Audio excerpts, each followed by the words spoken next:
और प्रॉब्लम के साथ हाजिर आज। तो ये प्रॉब्लम बेसिकली आपको एक इनपुट नंबर दे रखा है n, और आपको बेसिकली चेक करना है कि क्या वो नंबर 2 की पावर है, मतलब 2 4, उसके बाद 2 की पावर 3 हो जाएगा 2, 2 की पावर 2 4, 2 की पावर 3 8, फिर 16 32 64 ऐसे चलेगा। ठीक है, आपको चेक करना है कि 2 की पावर है नहीं। तो इसको कैसे चेक करेंगे? अभी एक तो तरीका है कि हम 2 से डिवाइड करते जाएं, नए मेथड, और उसके बाद हमारे पास जो लास्ट में जो रिमाइंडर आएगा वो 1 आएगा, तो हमारा नंबर 2 की पावर है। लेकिन इसका एक एफिशिएंट सोल्यूशन है, इसमें छोटी सी ट्रिक है कि जितने भी नंबर 2 की पावर होते हैं उनमें हमेशा एक बिट ही सेट होता है। जैसे अगर आप 2 लो तो 2 के केस में हमारा जो राइट साइड से सेकंड बिट सेट है, 8 के केस में राइट साइड से थर्ड बिट सेट है, और क्या कहते हैं 16 के केस में राइट साइड से फोर्थ बिट ही 1 है।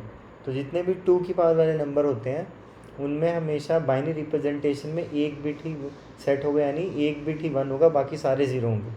तो हमें बेसिकली इस चीज़ का फ़ायदा उठाना में चेक करना है कि इसी जो बाइनरी रिप्रेजेंटेशन से हमें सिर्फ एक ही 1 मिले तो ही वो पावर ऑफ 2 हो। अब उसको कैसे चेक करेंगे? हमारे पास बेसिकली हम इसमें यूज़ कर सकते हैं ब्राइन-करिंगल एल्गोरिदम। ब्राइन-करिंगल एल्गोरिदम क्या कहती है कि अगर आप एक नंबर को उससे छोटे वाले नंबर से अगर आप ऐड करोगे तो आपका एक बिट वो अनसेट कर देगा। तो वो करने से क्या होगा कि आपकी एक ही बिट थी, तो अगर आप n को n-1 से कर रहे हो एंड ब्राइन-करिंगल एल्गोरिदम लगा के और आपके पास 0 आ जाता है, इसका मतलब आपके पास सिर्फ एक ही बिट था जिसे आपने सेट कर दिया, इसका मतलब वो नंबर पावर ऑफ 2 है। तो हम वही चीज़ लगाएंगे। तो पहले हम लगाएंगे कि एक चीज़ और है इसमें कि जो नंबर ज़ीरो होता है उस एक एक्सेप्शन ये है कि नंबर जो ज़ीरो होता है वो इवन है, मतलब वो 2 की पावर है। उसको छोड़ के मतलब वो उस केस में हम चेक नहीं करेंगे, क्योंकि ज़ीरो एक ऐसा इकलौता नंबर है जो इवन है। मतलब ठीक है, तो हो जाएगा इफ़ n इक्वल्स टू 0 तो रिटर्न 2। इसके अलावा फिर हम लगाते हैं ब्राइन-करिंगल एल्गोरिदम।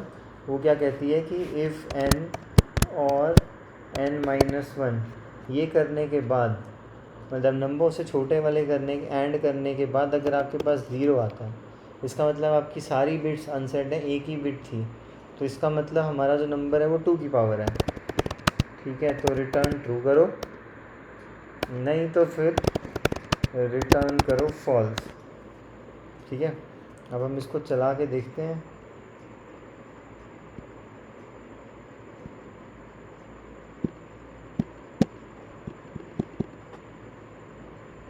एक second,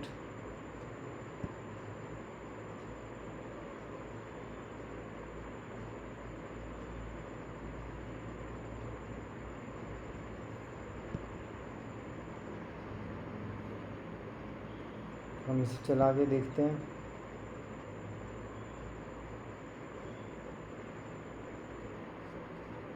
okay, if n and n-1 equals to 0,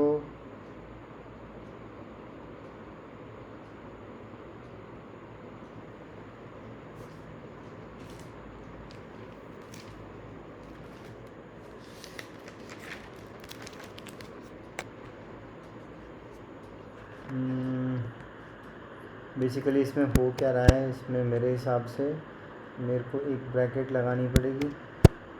ठीक है, if n and n-1 equals to 0। ठीक है, अब इसको रन करके देखते हैं।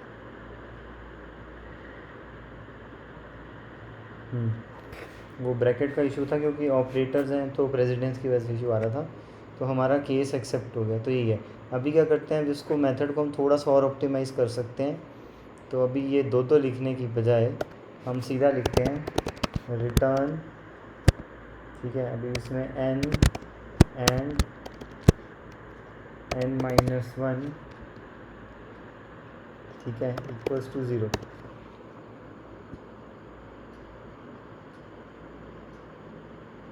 ठीक है, हमने कोड थोड़ा सा ऑप्टिमाइज़ कर दिया है वही चीज़, तो इसमें हमने सीधा रिटर्न कर दिया, यहीं से ट्रू और फॉल्स रिटर्न हो जाए, इसलिए मैं एफ कंडीशन लगाऊँ। ठीक है, तो इसके साथ मैं ये वीडियो का एंड करता हूँ, मिलेंगे अगली वीडियो में।